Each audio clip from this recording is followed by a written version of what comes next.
Welcome to Homeward. I'm Jim Burns, and thanks so much for joining us today. Gen Z, you've heard the words. You might even have a Gen Zer. Many of you do have kids who are in the Gen Z category. Even if you don't understand everything about this generation, we're going to learn a lot today. And actually, I think it might be one of the most important generations to show up in this world in a long time. So Gen Zers, they were born between 1997 and 2012. Okay, and that's a big group, by the way. And I'll be honest with you. I mean, I was pretty nervous about this group when we first started seeing some research. But today, a lot of people are saying that, yeah, we could be nervous because it's a parallel track, not doing so good on certain things. But also, there's some real renewal happening within the faith of Gen Zers. And we're going to talk with our guest today about that. About 5 years ago, I was quoting George Barna's research on Gen Z, saying there are at least twice as many atheists among Gen Zers as even the millennials. I mean, this is amazing. If you've heard me speak, I used to say that. Today, many of these Gen Zers are sort of coming back to church, especially some of the young men. So that's crazy. We've got to get this down, and we got to learn this because we all have to be students of the culture. Well, today, we have an expert with us on the Gen Z generation. In fact, her doctorate is in this aspect of the world. And her name is Tanita Tualla Maddox. She has written a great book called What Gen Z Really Wants to Know About God. If you're on our YouTube channel, you can actually see it. It's a really cool cover, I think. So Dr. Tanita is the National Director for Generational Impact for what I think is one of the most wonderful organizations in the world, Young Life. And she is also the Associate Regional Director of the Mountain West Young Life region. And she lives with her husband and 2 children in Spokane, Washington. Tanita, thank you for being on the podcast. Oh, I'm so looking forward to this conversation. Yeah, I've really been looking forward to it, too. We have not met. We just met and kind of talked, but we have all kinds of people in common. In fact, when I saw who wrote the foreword for your book and I saw endorsements, I'm like, wait, these are my good friends, too. So we have a lot of people in common. And, of course, I mentioned before the podcast, you and I were talking about the fact that I love all things Young Life, or I just love Young Life. I mean, while I was at Princeton many, many years ago, long before you were around probably, I was the area director for Mid-New Jersey Young Life, and I loved it. And so much of my youth ministry training that prepared me for what I do in family ministry today was based on the Young Life model and the Young Life philosophy. And I wanted to ask you a question today. So just as we start, tell us a little bit about your work with Young Life. Oh, my most important role with Young Life is a volunteer leader. I've been a volunteer leader with Young Life since 1998, working directly with middle school kids and high school kids. So I'm still an active leader with high school students right now. Part of my job is here in Spokane, where I'm serving as an acting metro director, which means I get to raise a lot of money, recruit committee, recruit and train volunteers, train staff, implement a strategy in reaching kids in our community.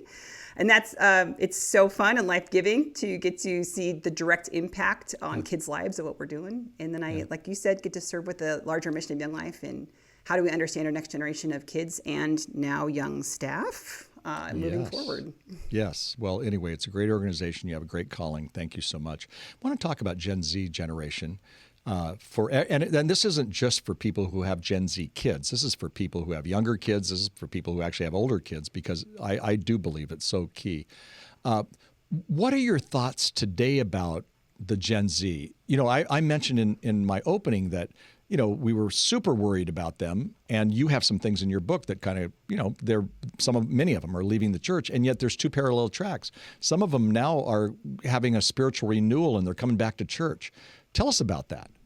It's been a wild year of research this year in 2025 of all the different sources of research, both faith-based and non-faith-based. The Pew report on the landscape of religion in the United States, to the Quiet Revival report in England. Barna's had a lot of research come out. Also, I really appreciate what David Kinnaman said recently, which is he was commenting on the Gen Z interacting with the Bible. Hey, there's a lot of interaction with Gen Z and engaging with Scripture. But he also said, their engagement is outpacing their conviction, meaning they're engaging with it, but they're not quite sure they want to believe it. So we're going to get into this. I had not heard Kinnaman say that, but that is so true. Yeah, Yeah. they are jumping into some of this, but Thomas Jefferson had his own version of the Bible, and he kind of cut out parts of the Bible that he really didn't like. And I've often said some of these Gen Zers are doing the exact same thing. They don't know that, but they're cutting out pieces going, I don't really like that. And some of them aren't fully engaged in the church. And I worked with Young Life. So we would get these kids who would become Christians, and then we'd try to put them in a church. And it was harder because our Young Life clubs were fun and active and all this. And we couldn't find as many good churches. And so some of these kids, Gen Zers, are saying, not that church, they're kind of a pick and choose group, aren't they? Yeah, well, it's a significant cultural shift if you haven't been in a church to go to a church. You have to change language, dress, values, what's taboo, what's acceptable. Right. It's a lot to navigate as a young person all of a sudden. No, it really is. I was one of those kids who was not raised in the church, and so I became a Christian when I was 16, and I walked into a church and went, what is going on here? Fortunate enough, I was a part of the Jesus movement way back when, really, literally the Jesus Revolution. I was there. And they had moved the music to like guitars and drums. And so that was my music. It wasn't the organ. Right. But when I first started going, it was this, I hear this big, I didn't even know that it was an organ. I didn't know what an organ was, but I was like, wow, where is this coming from? And is God playing that? I just had no clue.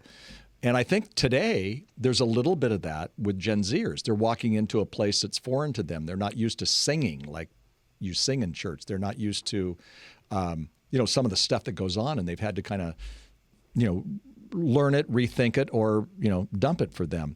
You actually use a phrase in your book. And by the way, your book is great. What Gen Z really wants to know about God. I love that. But you use a phrase that I thought was really interesting. You called it generational disconnect. Kind of did it at the beginning of your book. What does that mean when it comes to the Gen Zers in the church, Gen Zers with their relationship with God?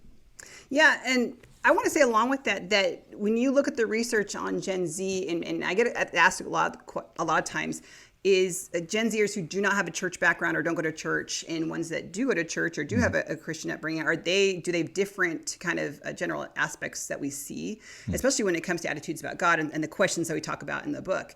And the research is like, no, actually our unchurched and our church Gen Zers have much more in common because they're asking the same questions. They're just asking them in different places. Yeah, isn't that funny? So, and I hear you because David Kinnaman, you mentioned his name, a number of years ago, he wrote a book called Unchristian. Yeah.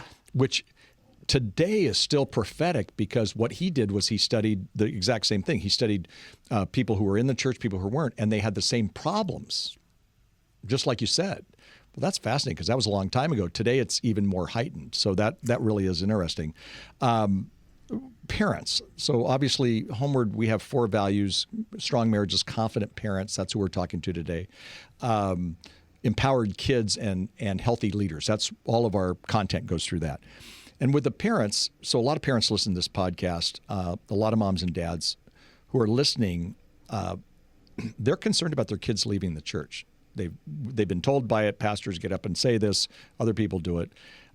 What advice do you give to them if the kids are either leaving the church, or Gen Zers are, or if they are talking about it? And, it's boring. It doesn't make sense to me. What do you say to the parent who's like, oh my gosh, they're panicked? Well, part of what they're experiencing is what I was experiencing as a Young Life leader, which was, I was answering questions that kids were not asking, and I was ignoring the ones they were asking. And part of it is you just start talking to the young people and ask them, those things are saying, it doesn't make sense, or it's not relevant to my everyday life, or it's boring. Those are all requests, right, underneath them. And so we get to ask them, well, what are you looking for? And there's a great book that came out a couple of years ago called Worship with Teenagers by Eric Mathis. And he talks about worship is supposed to be both expressive. So this is what is happening inside of me, and I get to express it now. And it's also formative. It's supposed to change us when we walk in.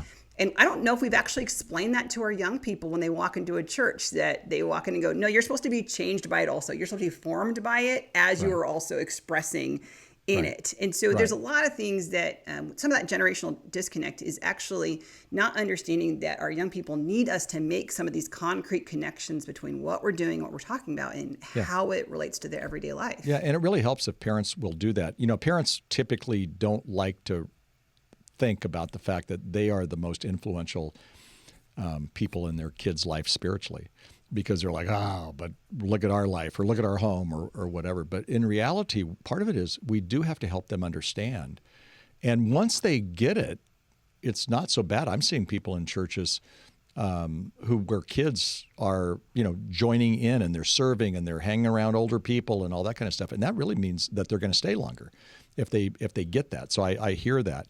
I say to parents all the time, you got to be students of the culture. You don't have to agree with them in the culture, but you need to be students of it, and you've got to learn about that. And I want to talk about culture for a minute with the Gen Zs. And I'm only going to take two of the many things that you talked about. And we are going to get to these questions because you have 7 questions, and that's critical to what we're going to talk about today, but we're going to do that in a little bit. I want to talk about digital connection, and I want to talk about the mental health concerns of Gen Zers. So let's first talk about digital, because every parent, Homeward has, we're the largest provider of parenting seminars in the U.S. We do 8 seminars. Our number 1 seminar is creating a media-safe home. It outdistance, even the ones on energizing your family's spiritual life or other things you think at church, that's what they would want. But they want the thing on digital. And Gen Z, talk about Gen Z and their digital use and just the digital world that they have. Now we're talking AI too. It's crazy. Oh yeah, and they think that there's a lot of conversation that AI is going to be one of the markers for Gen Alpha coming up after Gen Z. I think so too. Yeah. But Gen Z grew up with access to smart and interactive technology from a very young age. Sure. So their world is not the digital world separated from the physical world around them. Right. It's actually become blended for them. They're highly hybrid, and so it's like this third culture they've created that's both of those things. I think most of us don't understand that, and we don't operate that, so we don't understand how their digital spaces bleed into real consequences in everyday life, relationships and professions and schools and all those things.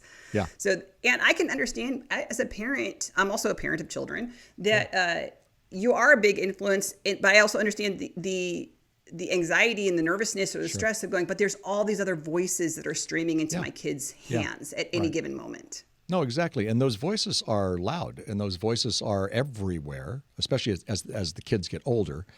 But the voices are everywhere, and a lot of times we don't have a handle on it. And the kids know more about the digital world than we do. But I like that you said, it's one. We talk about the Trinity. There's 3 in 1. Well, in some ways, the digital world for Gen Z is all the same. It's how they do friendships. It's how they study.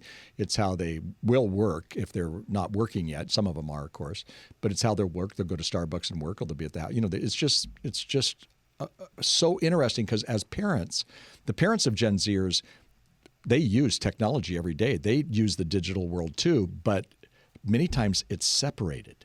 Mm-hmm. And what you're saying, it's together. It's fascinating. Talk about mental health. A lot of people are very deeply concerned about the mental health concerns of Gen Zers. And obviously we know more depression, more anxiety, on and on.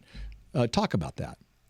There's reasons to be concerned. That's the first group of people to jump on studying Gen Z were mental health professionals, psychologists and psychiatrists, because they were seeing things that was alarming. So really steep rises in loneliness, depression, anxiety, suicide ideation, suicide before 2020. And I think a lot of people miss that it was on a steep rise before the pandemic and has been on a rise since then. Right. Places like Cigna have come back to study Gen Z again to see, does it get better with age? Have they grown out of it? And they're not. So all this is just to pay attention to. And I get asked a lot, like, what are the reasons for this? Mm-hmm. And I said, it's really complicated. There's not 1 or 2. There's like 90, and they're layered on top of each other. Yeah, it's really but to ignore it and ignore that they want to talk about it would be a problem. It's globally, when I've been on a couple global survey projects, and globally mental health is what kids want to talk about around the world. So it's not an American thing, and it's not a Western world thing. It's a generational. Gen Z wants to talk about mental health. Yeah. Isn't that interesting? And not only want to talk about it, but they have needs. And so as parents see this. They see a son or a daughter who's really depressed and they don't know what to do. And then they can't just say, well, just pray about it or pick yourself up and make it happen. So as parents, I think we not only have to be students of the culture and understand that there are mental health concerns, but as parents, we have to learn the resources, because there's a lot of good resources out there. We have to learn the resources. We have to figure out how do we help a child who is struggling, and not just, throw away their cell phone. That's not going to be the answer. No, and that by the way comes up with a whole other consequences and social ramifications to just get rid of the screen. There's like a whole other world that we don't understand in there. Right. But Lisa D'Amour came out with a book last year called The Emotional Lives of Teenagers, and I think one of the things that she said that's really profound in the book that it stuck with me was sometimes we mistakenly think that good mental health is feeling happy all the time or content all the time. She said, no, good mental health is having the appropriate response to the appropriate situations. So good. And then, right? Like if that's there's a mic loss. Drop. Yeah. No, honestly, it's so a great good. Book. So you should feel sad after loss, and you should feel frustrated when something was unfair. Yeah. The problem is if you get stuck there. But we're supposed to have these emotions and allow them to happen. That actually, even some of our moms and dads who are listening need to hear that about their own life. So, maybe they've had some loss or they've had some deep grief, and, it's not that we should run from that. In fact, we should sometimes head into it so we can get the help we need and whatnot. And, that's so key. I just speak kind of doing a side note here, people, but the Bible says where there is no counsel, the people fall. In the multitude of counselors, there is safety. If your kids are going through some kind of an issue, or if you are, get the counsel you need and the help. I mean, that's a biblical model. Sometimes people will say, well, I don't want to go to a counselor. They're all crazy. They actually aren't all crazy. Some of them are really good, and they can help you with this world. So, okay, that's a side note. I'm coming back. Gen Z, millennials, they both kind of have something, and you've alluded to it. And I like to say that the Gen Z kids, and you alluded to this so well, but they sort of view tolerance as a form of loving.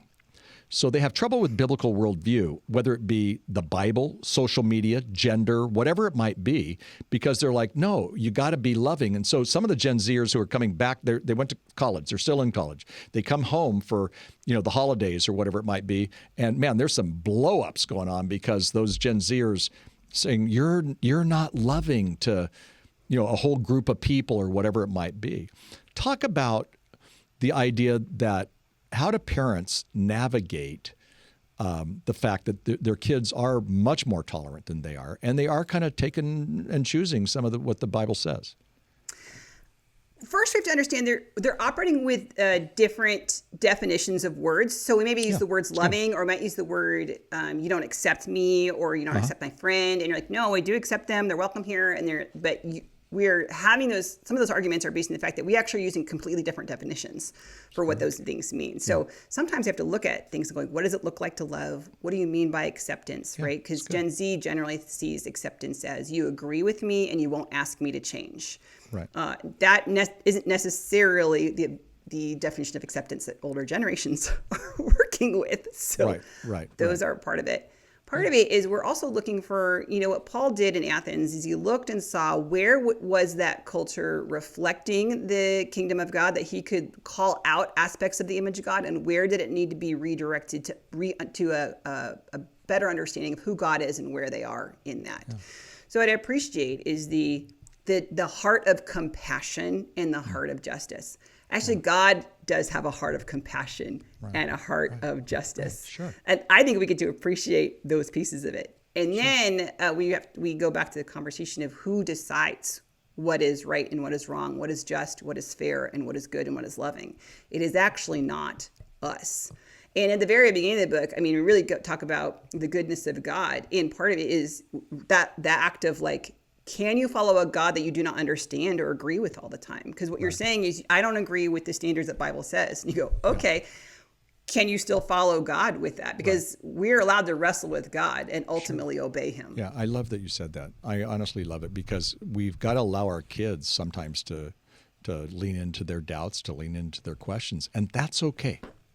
And I think we make a mistake because we want them to, in every little thing, agree with us, and sometimes we have to allow that And that's healthy spirituality, by the way. So that's good stuff. Listen, we're going to have to take a break. We'll be right back. All things about Tanita's ministry and her work, especially this book, What Gen Z Really Wants to Know About God. There it is. Isn't that a great cover? Is in her podcast notes, our podcast notes, I should say. All things about Tanita and her ministry and her work, and even a little bit about Young Life. What Gen Z Really Wants to Know About God. That's the book. I challenge you. If you want to get to know what Gen Z is going through and some of the research and their questions, which we haven't got to, but we're going to get to it next, pick up the book. It's really a great book. I have my PhD in adolescence, and when I read her book, I went, I need to brush up here, because it's been many years since that PhD came on, and it's a whole different world. So I learned a lot and loved her research big time. We'll be right back. We're here tonight at the Lion Air Museum in Orange County, and the reason I'm so excited about this venue, besides the fact that it's beautiful, it represents why we're here tonight. Just like this place has the Great Plains, but that airport has the latest. We've got 40 years of tried and true biblical foundational equipment and resources to help families, pointing us towards the future. So super excited about Homeward, what God's going to do. So stay tuned as we honor 40 years, but look forward to the future of what's coming.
Moving forward, while the future of Homeward is incredible, we are looking to provide help and hope in every chapter of your family story, knowing that every family has a family story and it's a little bit different.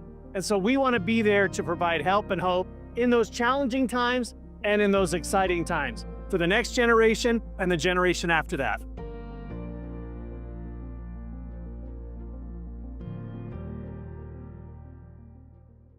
Welcome back. I'm Jim Burns. Great conversation. I mentioned to you that this is the world in which I've lived in and I study, and I'm learning all kinds of stuff today.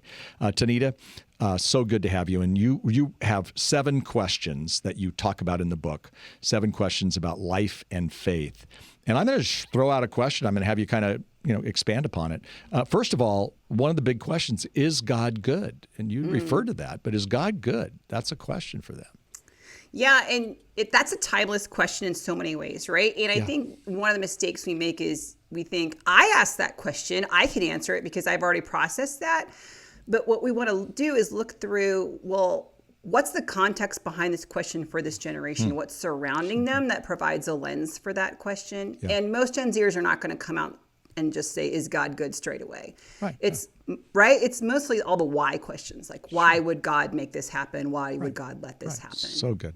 So when our kids are saying, why would God do something like this? What they're really saying, is God good? Yeah. Because a good God must have a good reason for what he did. If he was a bad God and they understood that, there would be no why. It would just be, well, this is just how it is. So it's really a beautiful place. They have come from some understanding that God should be good. Yeah. But you think about this generation that's marked with, like I said, we were talking about before, loneliness, anxiety. So there's so much fear. There's so much depression. There's so much shame. There's so much heartache and exhaustion and all those things. And that can put the lens, and when they're saying, is God good? There's a bit of like, can God see what I'm dealing with? Does he know what's going on? Like, why would he let me feel like this? Why would I, all those things are coming out. So is God good? Is surrounded also by that mental health question and with their global understanding of suffering because of their smartphone and because of social media and access to YouTube and different things. They can see what's happening around the world all the time. They're very, very aware of the suffering and violence that's going on around the world from young ages. No, you're right. I actually have a 10-year-old grandson. He doesn't have a cell phone or any of this kind of stuff. He doesn't have access to media like that. And the other day he said, "Do you know what's going on in Africa?" And I said, "Well, what do you mean?" He goes, "There's war in Africa." And he's telling me stuff and things I'm learning. I don't even know how he knew, but he was concerned. He's 10. He's carrying a burden.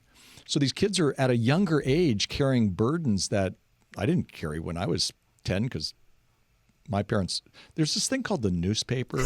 Some people might I didn't read the newspaper. Yeah. Right, but I wasn't reading it. My dad was. I think he read that more than he talked to me. But, that's another issue.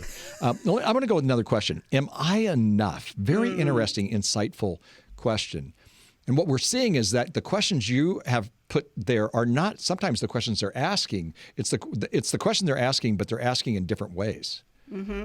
This one, they might verbalize straight away. I hear a lot of Gen Zers say, am I enough? And sometimes they'll put am I enough for this relationship? Will I be enough for this job? Am I enough to make the team? Sometimes they just plain just say, I don't know if I'm enough. Really what they're saying is, I like to put a little piece on the end of it to say, am I enough to be loved? Or am I enough to be valued? Right. Very interesting. Like a measuring system that they're working with. Yeah. And sometimes since they don't feel they're enough, then they think maybe God doesn't feel they're enough. Other people don't feel they're enough. That's very interesting. Will you accept me? Yeah, well, I want to go back to this enoughness question for 1 second, because the reality is because of their digital world, they are being told they are not enough. So it's not passive. They're actively being marketed to and actively being told in a situation, you are not enough. And so they're looking for those places.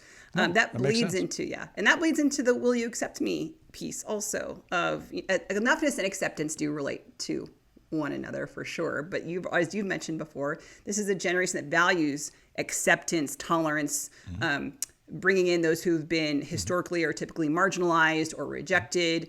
And so it's both like a systemic thing and then also personally, will you accept me? If I am authentic with who I am, will you accept me? Right. And that's a great question. Not only will you accept me, but will God accept me? Absolutely. With my brokenness or with my goofiness or, I'm playing on social media here and I'm not being accepted by everybody. Is God the great social media person in the sky who doesn't accept me either? Right. It's a great question. And that's why as parents, we need to make sure that even when our kids, if they blow it or if they have a different opinion than us or if they, do something silly, we have to be very careful that they don't hear from us, you're not good enough, but also, I accept you, because, I've said to kids all of my adult life, God does not love you for what you do, but for who you are, and you're his children. So you're going to be loved by him, and God loves you unconditionally.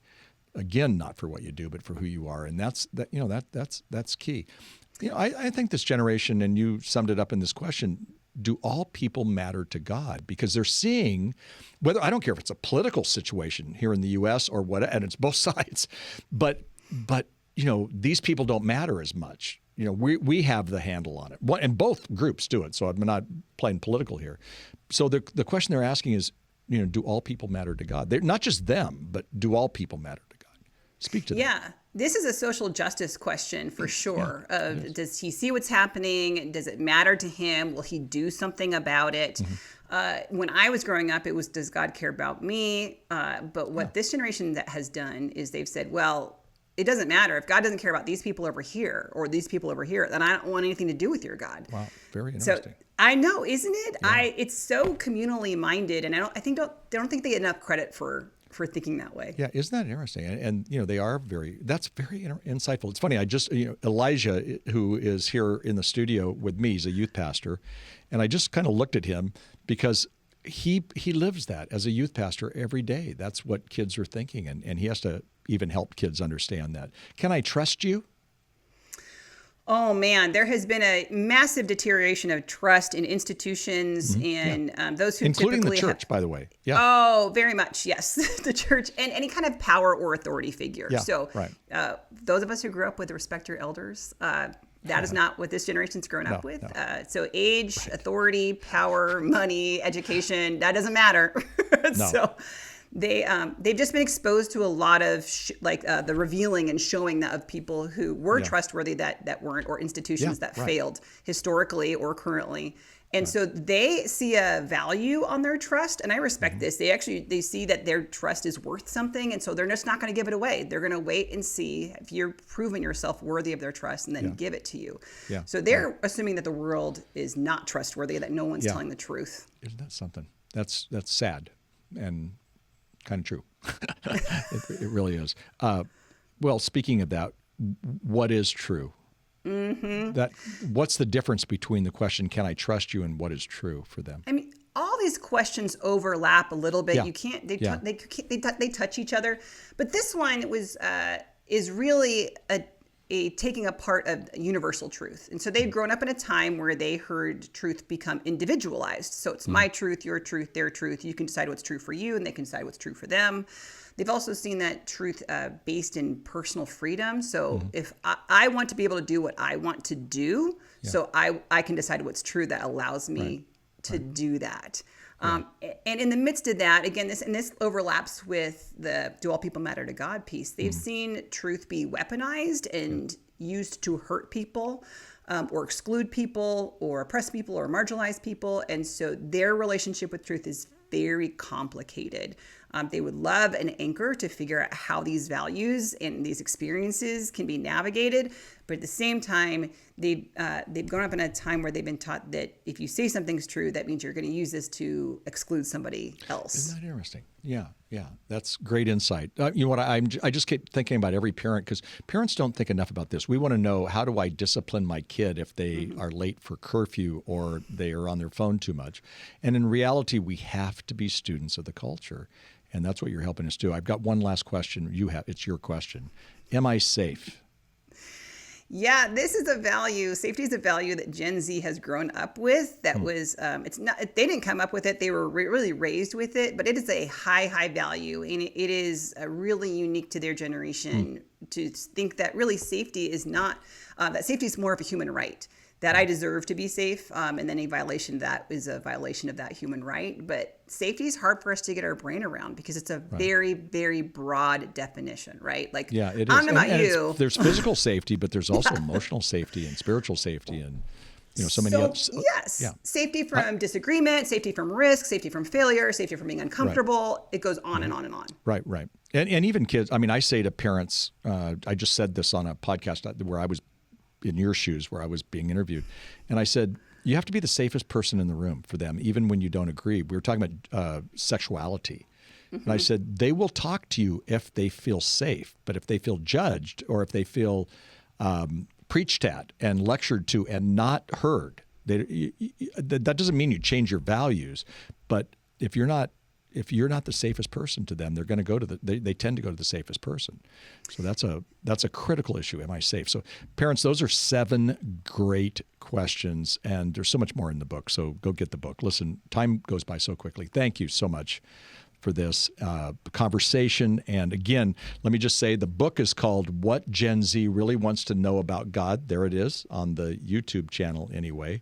And all the information is on the podcast notes. Tanita, thank you so much for being with us today. You are awesome. You're my new BFF on Understanding Gen Z. Thank you. Oh, thanks. So good. Hey, before we go, let me remind you, parents, because I've said it about 20 times, we've got to be students of their culture. And again, you don't have to agree with everything in the culture, but still be students of that culture. So that's why you read a book like hers. But here's what you got to do with your kids. Read what they read, listen to what they listen to, watch what they watch. And I'm not saying it in a weird way. I'm just saying learn what their cultural influences are. Learn who they are. Learn what they're thinking. And if you have a Gen Zer in the home, then ask a lot of questions. I found with my kids who weren't Gen Zers, they're millennials, but I would not make it personal. I would say, hey, what do the kids think at school about the Bible, gender, social media, you name it, Green Day, whoever it is, what do the kids think? Because instead of me going, what do you think about this? sometimes that would put my kids on the defense. And sometimes we have to do that. I mean, my goodness, we're their parents. But so oftentimes you can learn so much more about the culture. How did you learn that, Jim? You're an old guy, but you know this. Well, I just talked to my kids and they told me, okay? So kids learn, that's what you do. So you can learn from them. And if you need any help, go to homeward.com. Don't hesitate to connect with us. And if you think one of our Homeward seminars would be a good fit for you at your church, check out our seminar offerings. I'm doing one here coming up in New York, and it's on understanding your teen, and it kind of goes along with this. I think I'll steal some of Tanita's material and sneak it in there. And I wrote that book, Understanding Your Teen, a number of years ago. But, the day I wrote the book, it went out of just literally the culture changed. And that's how it is. And that's how it is within his. It's how it is even with Tanita's book. So parents, stay up with this, okay? And if we can help at Homeward, please let us know. Go to homeward.com for more info. Until next time, I'm Jim Burns. Thank you so much for listening and watching.